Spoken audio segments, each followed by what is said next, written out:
우리 한번 옆에 있는 분이 인사하셨으면 좋겠습니다. 잘 오셨습니다. 반갑습니다. 자, 은혜 받으시기 바랍니다. 그토록 무덥던 여름이 지나가고요, 또 신선한 가을이 되는가 싶더니 이제는 쌀쌀해지는 그 겨울이 다가왔고요, 또 이제는 그 겨울을 준비할 시간이 되고 있습니다. 자, 하나님이 정해놓으신 자연의 법칙에 따라서 겨울이 오기 전에 산과 들의 나무들은 겨울을 준비해서 하기 위해서 아름답게 물들였던 잎사귀를 땅에 떨어뜨리고 있습니다. 자, 낙엽이 떨어지는 것은 바람 때문이 아니라요, 날이 추워서 떨어지는 것도 아니라 나무들 스스로가 겨울을 준비하기 위해서 잎을 떨어뜨리는 것입니다. 자, 그것으로 끝이 아니라 새로운 봄의 향연을 준비하는 시간이기도 합니다. 자, 이 같은 원리는 우리 인생에도 마찬가지입니다. 누군가 인생의 속도를 나이에 비례해서 이야기를 하지 않습니까? 10대는 10km, 20대는 20km, 30대는 어떻게 하셨습니까? 그럼 여러분들 나이가 몇 개십니까? 60km 달리십니까? 70km 달려가고 계십니까? 아무튼 빠르게 지나갑니다. 아마 지나온 시간들을 바라보면서 야, 올해도 시간 진짜 빠르다라고 아마 이야기를 하셨을 것 같아요. 자, 그렇다면 여러분, 이렇게 빠르게 흘러가는 시간들을 어떻게 보내셨습니까? 여러분이 지나온 시간 50년, 60년, 70년의 시간들 어떻게 보내오셨습니까?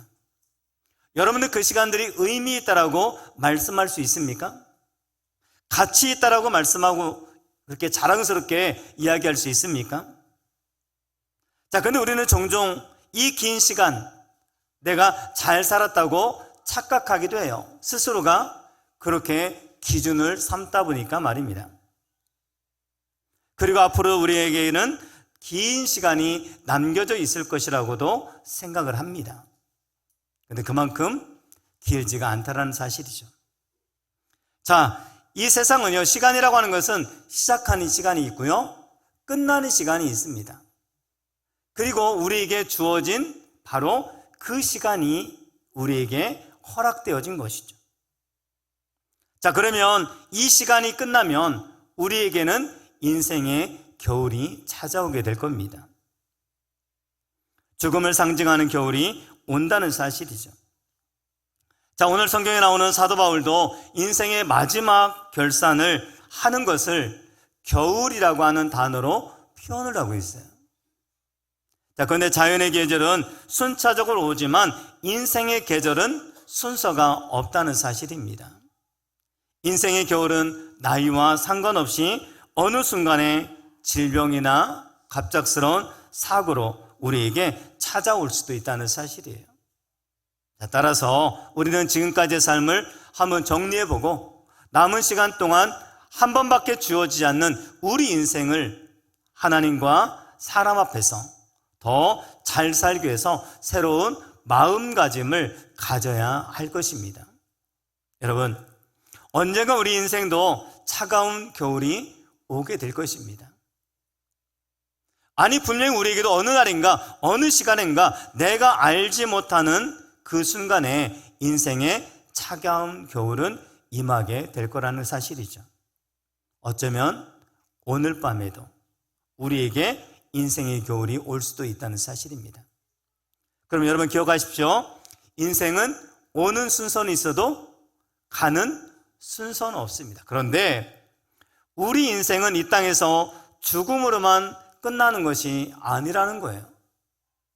어머니 뱃속에서 10달 동안 깜깜하게 지냈는데 태어나고 보니까 이제는 70년, 80년의 삶이 반은 깜깜하고 반은 환하더라는 거죠. 자, 그런데 어머니 뱃속에서의 10달의 시간이 이 땅에서 70년, 80년을 결정을 합니다. 자, 그렇다면 우리에게 주어진 70년, 80년의 세월은 그 이후에, 죽음 이후에, 겨울 이후에 영원한 삶을 결정한다는 사실입니다. 여러분, 이것이 사실이라면 우리 또한 인생의 겨울이 오기 전에 분명히 무엇인가를 준비해야 될 거 아닙니까? 여러분이 겨울을 준비하고 내년을 준비하기 위해서 김장을 준비한다면 우리 인생에도 지금 이후의 삶, 죽음 이후의 삶을 분명히 준비해야 된다는 사실입니다. 자, 그렇다면 우리가 후회함이 없는 인생의 겨울을 맞이하기 위해서 어떻게 해야 될 것인가? 먼저 지금까지 살아온 자신의 삶을 한번 되돌아볼 줄 알아야 됩니다. 자, 오늘 본문에는 사도 바울이 나오는데 바로 사도 바울은 감옥에 갇히게 됩니다. 그 이유는 복음을 전하다가 감옥에 갇히게 된 거예요. 그리고 때는 겨울입니다. 자, 그래서 이 영적인 아들인 디모데에게 아들 디모데야 내게 속히 와달라 그러면서 단서를 그곳에 딱 이야기하는데 바로 겨울이 오기 전에 라고 얘기합니다. 바울은 자신이 언제 죽을지 모르는 상황에서 감옥에 갇혀 있습니다. 이제는 나이가 70이 훌쩍 넘었습니다. 그렇다면 어쩌면 이 겨울을 넘기지 못하고 세상을 떠나게 될지도 모른다는 사실을 알고 깨닫게 된 거예요. 그가 어떤 이유 때문에 디모데로 하여금 겨울이 오기 전에 빨리 오라고 구체적으로 언급한 바가 없기 때문에 우리가 정확하게 말은 할 수 없지만 우리는 여러 가지를 말씀을 통해서 유추해 볼 수는 있습니다. 날씨가 추워지니까 겨울보다 아마 따뜻하게 지내고 싶었는지도 모릅니다. 그래서 오늘 13절에 보니까요, 겉옷을 가지고 와달라고 부탁을 하고 있어요. 겨울을 나기 위해서는 아마 따뜻한 외투가 필요했는지도 모릅니다. 자, 그러나 보다 중요한 것은 지금 사도 바울은 죽음을 앞둔 시점에서 지금까지 살아온 자신의 인생을 한번 정리해 볼 필요가 있음을 느끼고 있었기 때문에 아마 디모데에게 와달라고 부탁을 하고 있는 겁니다. 여러분, 인생의 겨울이 오기 전에 우리가 우선적으로 해야 될 일이 무엇이 있을까요? 돈을 좀 많이 더 벌어야 되겠습니까? 사회적인 지위나 명예도 좀 가져야 될 것 같습니까? 어쩌면 우리들 가운데도 내일 죽더라도 1시간만이라도 좀 건강하게 살았으면 하는 분들도 계실 겁니다. 우리들에게 인생의 겨울이 오기 전에 하고 싶은 일들이 참 많을 거예요. 그리고 어쩌면 우리 젊은이들은, 어린아이들은 내게 겨울이 온다고요? 난 아직 봄인데. 아닙니다. 그래서 할 일이 정말로 많고 이루고 싶은 것도 많이 있을 겁니다. 그러나 정말로 안타까운 것은 이토록 많은 것을 성취하고 싶지만 만족스럽게 이루지 못하고 인생의 겨울을 맞이할 수도 있다는 거예요. 아니, 대부분의 경우는 후회하면서 인생의 겨울을 맞이하게 되더라는 겁니다. 그렇다 보니 누구나 이 세상을 떠날 때 후회를 하는데 바로 3가지 정도를 후회한다고 그래요.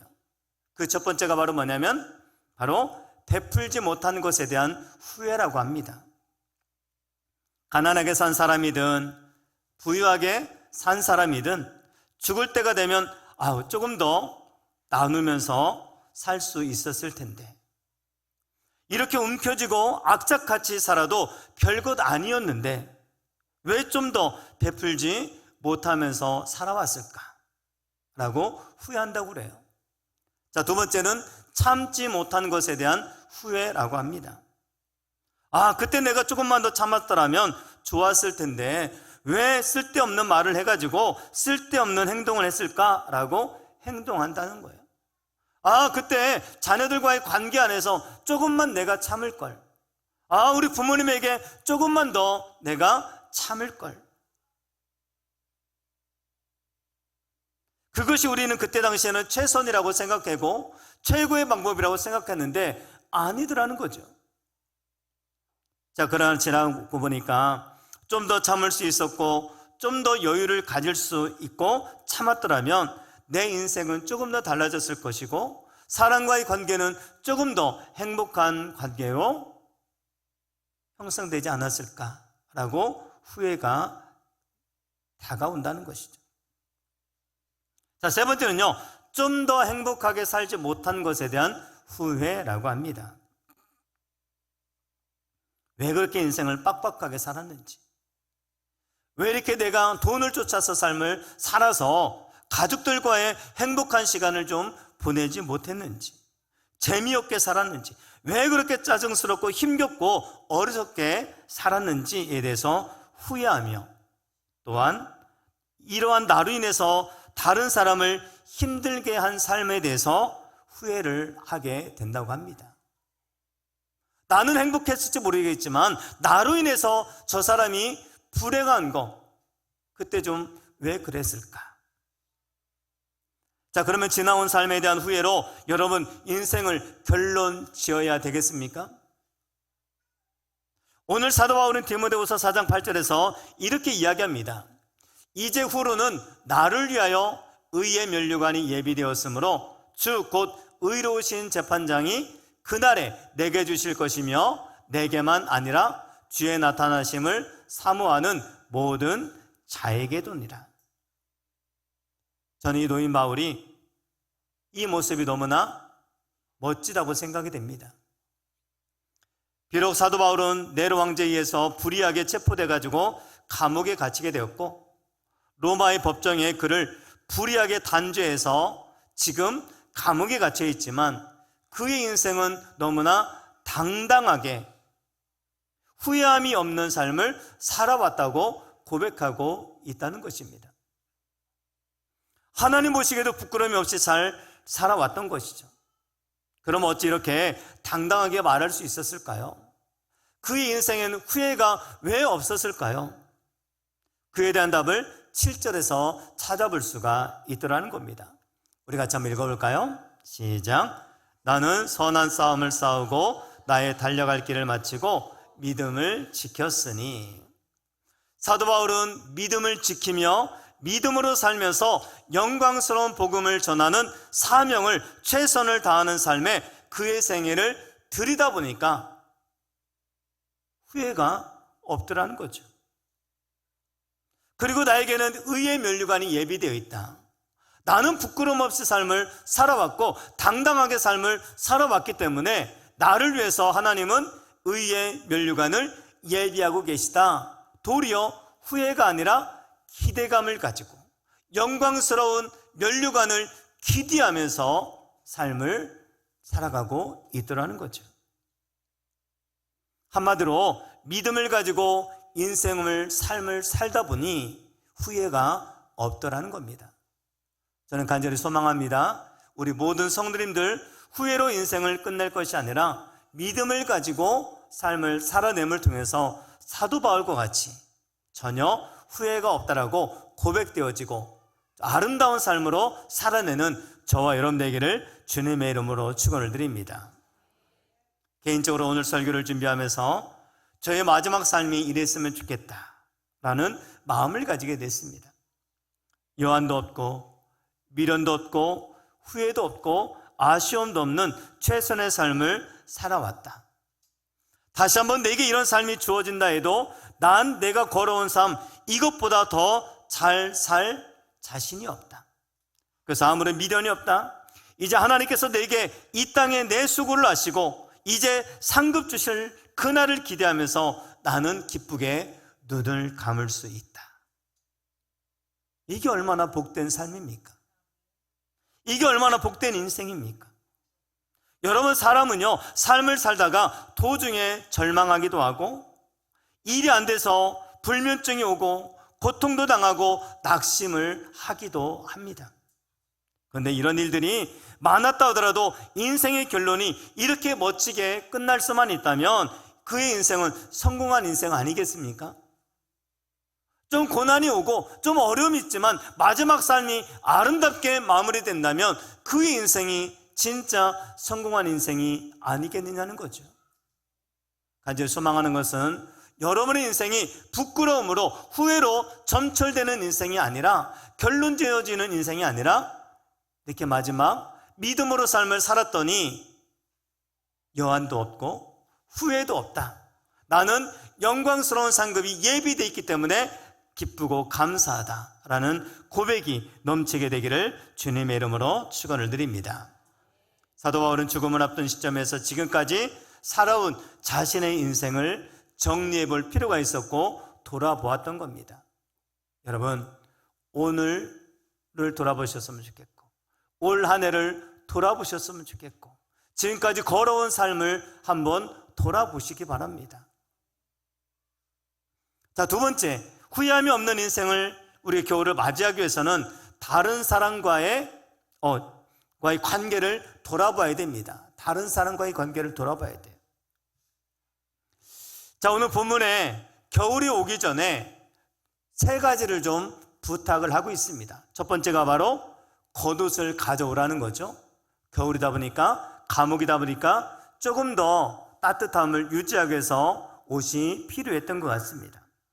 즉 생필품을 좀 가져다 달라는 거죠. 자, 두 번째는 성경을 가져다 달라고 이야기합니다. 특별히 가죽 종이에 쓴 것, 이것은 성경을 이야기합니다. 다 비블리아라고 하는데 지금의 성경입니다. 어쨌든 자신의 육신의 필요를 채우는 옷만 가지고는 살 수 없으니까 자신의 영혼을 채울 수 있는 성경책을 가져다 달라, 하나님의 말씀을 내게 가져다 달라라고 부탁하고 있는 것입니다. 자, 세 번째로 바울이 가져다 달라고 하는 것이 있는데 바로 9절부터 11절에 나와 있습니다. 우리 한번 천천히 같이 읽어볼까요? 시작. 너는 어서 속히 내게로 오라.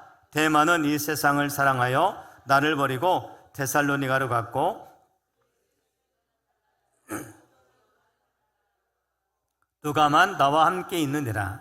내가 올 때 마가를 데리고 오라. 그가 나의 일에 유익하니라.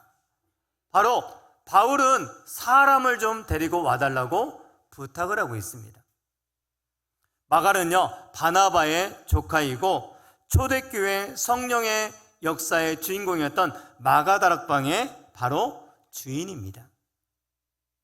자, 오늘 데리고 오라고 부탁한 마가라는 인물은 바울과 함께 제1차 선교 여행을 떠납니다. 그런데 도중에 병에 걸려서 고생하다가 사도 바울은 제대로 된 복음을 전하지 못하고 이 마가를 병간호하다가 많은 시간 허비하고 말았던 겁니다. 자, 근데 마가가 병이 완쾌되니까 선교 여행을 좀 지속을 해야 되는데 그냥 고향으로 돌아가 버렸어요. 자, 그때 바울은 마음이 너무너무 섭섭한 겁니다. 자신을 위해서 병간호했더니 나으니까 그냥 집으로 돌아가 버린 거예요. 아니, 젊은 사람이 전도 여행을 시작했으면 끝까지 가야지 도중에 집에 간다고?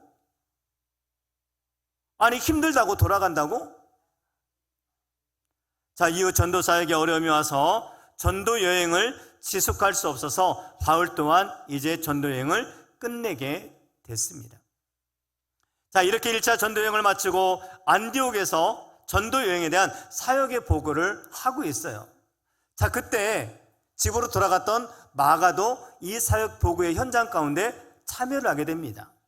그런데 지금까지 행하셨던 하나님의 놀라운 일과 기적들, 놀라운 복음의 역사들을 이 바울이 전하니까 그것을 듣고 있던 마가의 마음에 한 가지 쿵 다가왔어요. 아, 내가 그때 조금만 참을걸. 내가 조금만 더 견딜걸. 그래서 우리 사도 바울과 같이 함께 복음을 전했다면 저런 영광스러운 은혜가 내게도 있었을걸. 후회가 됐던 것입니다. 그래서 2차 전도여행을 바울이 준비할 때 마가가 바울을 찾아와서 이야기합니다. 이번에 저를 좀 같이 데려가 주십시오. 바울은 No, 안 된다는 겁니다. 당신같이 나약한 사람을 데려가면 낭패하고 만다. 단호하게 거절합니다. 그래서 마가를 데려가자는 바나바와 마가를 데려가지 말자는 바울과 둘이 바나바와 싸움이 다투게 됩니다. 그래서 자, 그러면은 각자의 길을 가자 해가지고 각자의 길을 가게 됩니다. 자, 그때 이 바울은 누가를 데려가고 바나바는 마가를 데리고 서로 각자의 전도 여행을 하게 되죠. 자, 이것을 보면서 마가의 마음이 어땠을까요? 불편했겠죠. 민망했겠죠. 또 한편으로는 바울에 대해서 섭섭한 마음도 있었을 것입니다. 그러나 이 일로 인해서 마가는 정신을 차립니다. 이제 고난을 두려워하지 않고 복음을 전하는 전도자가 됩니다. 기록에 의하면 이방 나라인 애굽에까지 가서 복음을 전했다고 합니다. 이와 아주 훌륭한 사역자가 돼서 이 우리가 보고 있는 마가복음을 기록하는 제자가 됐던 것입니다.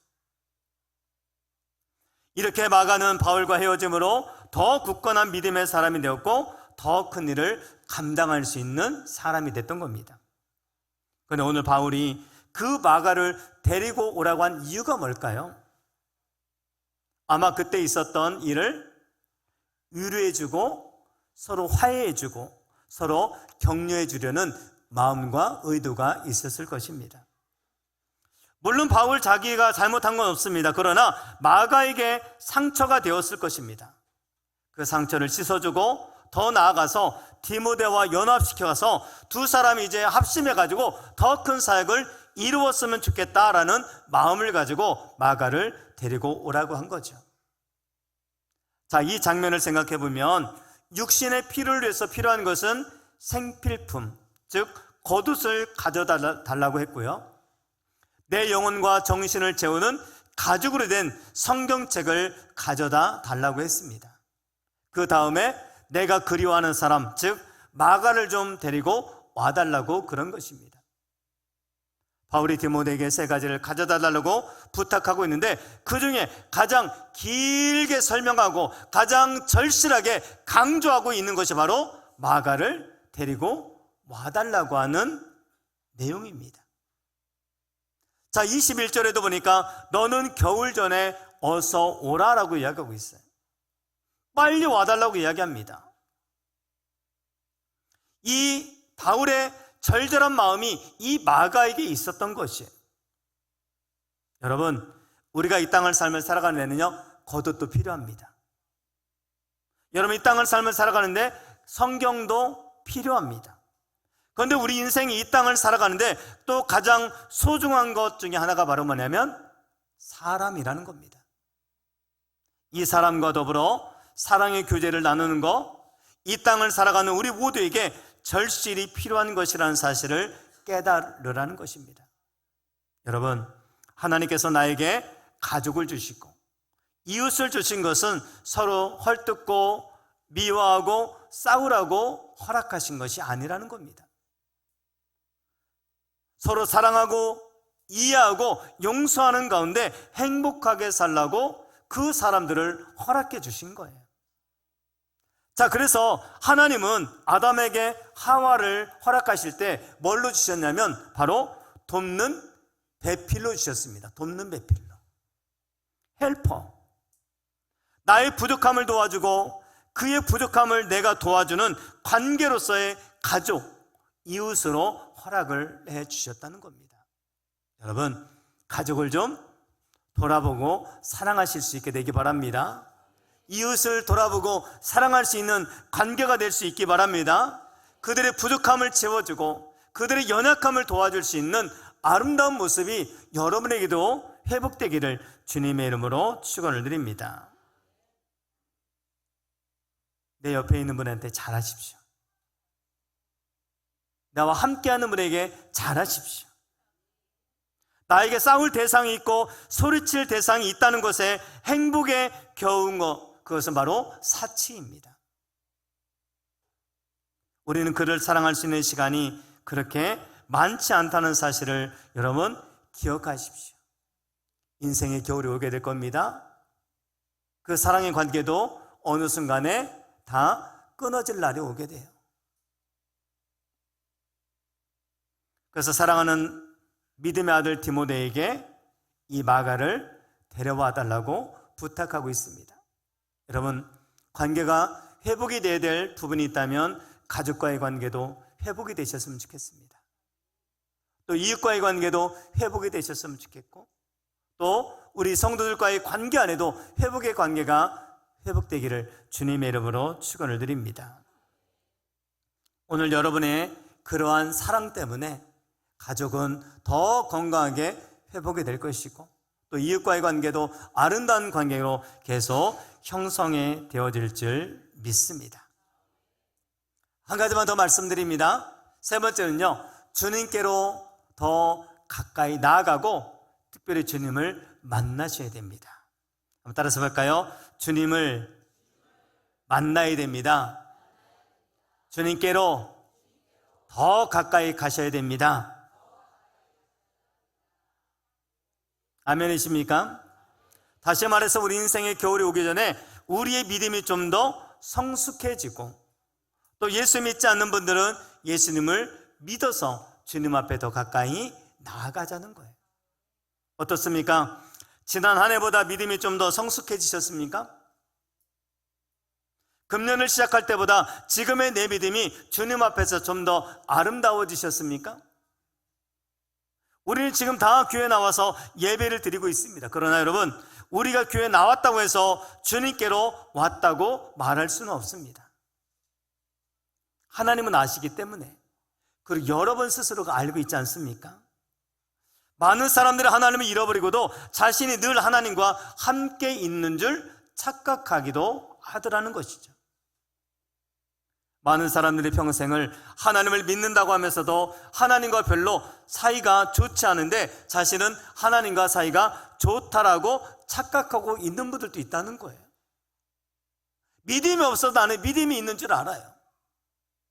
열심이 없어도 나는 열심히 있는 줄 알아요. 착각하지 말자는 겁니다. 그러면서 자신은 주님께서 나를 알아주실 것이고 따라서 구원받고 천국에 갈 것이라고 확신합니다. 그러나 여러분, 주님께서 우리에게 하시는 말씀을 기억할 필요가 있습니다. 나더러 주여 주여 하는 자마다 다 천국에 들어갈 것이 아니요 다만 하늘에 계신 내 아버지의 뜻대로 행하는 자라야 들어가리라. 여러분 기억하십시오. 우리가 주님 앞에 나오고 예수님을 마음에 모시고 믿어야 하는 것에도 기회가 있다는 거예요. 그러나 인생의 겨울이 오기 전에 주님 앞에 나오셔야 되고 인생의 겨울이 오기 전에 주님 앞에 더 가까이 나아가야 되는 것입니다. 여러분, 이 세상에 금이 중요하잖아요. 그 금 중에 가장 중요한 금이 뭔지 아십니까? 지금입니다. 지금 행복하셨으면 좋겠고, 지금 서로 사랑하셨으면 좋겠고, 지금 예수님을 만나셨으면 좋겠어요. 보라, 지금은 은혜 받을 만한 때요. 보라, 지금은 구원의 날이로다. 우리에게 내일이 없을 수 있어요. 여러분, 다친 마음을 여십시오. 주님의 말씀을 마음에 받아들이십시오. 주님 말씀에 순종하십시오. 그리고 그 주님을 내 마음에 영접하십시오. 그래서 하나님의 자녀가 돼서 이 땅에서 하나님이 허락하신 축복들을 받아 누리십시오. 그 사랑 가지고 우리 더욱더 가족을 사랑하고 이웃을 사랑하고 하나님이 기뻐하시는 삶으로 살아갈 수 있게 되기를 바랍니다. 이 시간 여러분의 영원한 운명을 결정하는 시간이 바로 지금입니다. 우리 가운데 아직 주님께로 온전히 나오지 못한 분이 계시다면 이 시간 주님께로 나오시기 바랍니다. 죄를 온전히 회개하고 주님 앞에 나와서 주님의 제자가 되십시오. 인생의 겨울이 되기 전에 좀 더 주님 앞에 나오십시오. 여러분, 인생의 겨울이 오기 전에 예수 그리스도에 대한 자신의 신앙을 한번 돌아봐야 될 줄 믿습니다. 좀 더 가까이 나아가고 내 마음에 진정한 예수 그리스도가 없다고 한다면 다시 내 마음의 중심에 예수님을 모셔드리는 은혜가 있게 되기를 주님의 이름으로 축원을 드립니다. 여러분의 신앙도 조금 더 뜨거우셨으면 좋겠고 내 마음에 예수님이 중심이 되셔서 여러분도 하나님의 나라에 가는 다 천국 백성이 되기를 주님의 이름으로 축원을 드립니다.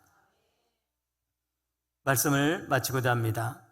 사업을 크게 일으키고 몹시 바쁘게 살아가던 어떤 젊은 사업가에게 그 자신의 사무실에 낯선 사람이 찾아옵니다. 그렇게 당신 사업에만 열중할 것이 아니라 주일은 교회 가서 예배를 드리고 이제는 주신 사업으로 이웃이나 하나님을 위한 일도 계획을 좀 하시지요 라고 이야기합니다. 그렇지 않아도 그렇게 생각하고 있다고. 그러나 아직 내가 좀 젊으니 나이가 든 후에 지금 돈 잘 벌릴 때 조금 더 벌어놓고 그때 나아갈 생각입니다. 몇 번이고 이 사람은 찾아와 똑같은 말을 했고 젊은 사업가 또한 똑같이 대답을 했습니다. 어느 한참 결제 서류에 도장을 찍으러 나가는데 이 낯선 사람이 또 찾아왔습니다. 이번이 내가 당신을 찾아오는 마지막이 될지도 모르겠습니다. 하나님 앞에 가십시오. 그리고 하늘을 위해서 준비하십시오. 이번에는 괴롭히지 말라고 짜증을 부리면서 이 사람을 내쫓았습니다. 나 아직도 젊다고, 나 아직도 돈 벌어야 된다고. 근데 얼마 시간이 지난 후에 이제는 무서운 얼굴을 한 사람이 나타나서 이제 당신의 때가 되었습니다. 머물 시간이 없습니다. 저와 함께 가시지요. 그랬더니 사업가가 아니 저 바쁩니다. 오늘 중요한 바이어를 만나야 됩니다. 그러니 다음에 오시죠. 그 순간 갑자기 얼음장같이 찬 손이 목덜미를 거머쥐는 싸늘함을 느끼게 됐습니다. 죽음의 사자였습니다. 이제는 시간을 달라고 애원해도 발버둥 쳐도 유언이나 하게 해달라고 매달려도 소용이 없습니다. 여러분, 우리가 원하든 원하지 않든 간에 인생의 겨울은 반드시 차가우게 될 것입니다. 젊다고 자랑하지 마십시오. 여러분의 인생이 보장되어 있지는 않습니다. 겨울이 오기 전에 조금 더 한번 돌아보실 수 있게 되기 바랍니다. 화장실에 가면 꼭 써있는 글이 있죠. 아름다운 사람은 머문 자리도 아름답다. 여러분의 인생이 아름다웠으면 좋겠습니다. 인생도 아름답고 또 천국에 가서 아름다운 인생을 살아갈 수 있게 되기를 주님의 이름으로 축원을 드립니다. 자, 여러분 인생을 돌아보셨으면 좋겠어요. 지나온 시간을 돌아보고 또 다른 사람과의 관계를 돌아보고 특별히 가족들과의 관계를 돌아보셔서 조금 더 사랑하고 사랑한다고 말씀할 수 있게 되기 바랍니다. 그리고 자신의 신앙도 돌아보고 그리고 무엇보다도 예수님을 아직 영접하지 않으신 분이 있다면 그 예수님을 마음에 모시고 주님과 함께 아름다운 삶을 그리고 천국에서도 아름다운 삶을 살아낼 수 있는 저와 여러분 되기를 주님의 이름으로 축원을 드립니다. 인생의 겨울이 영광스러웠으면 좋겠습니다. 하나님 앞에 사람 앞에서 잘 산 사람으로 기억되는 저와 여러분 되기를 주님의 이름으로 축원을 드립니다. 자, 우리 말씀을 기억하면서 한번 다 같이 한번 이 찬양을 드렸으면 좋겠습니다. 여러분 무엇을 의지하며 삶을 살아오셨습니까? 무엇을 붙들고 삶을 살아오셨습니까? 이제 내려놓고 주님 앞에 겸손히 나아가고 주님을 내 마음의 중심으로 주인으로 모시고 주님과 함께하는 삶을 살아갈 수 있게 되기 바랍니다.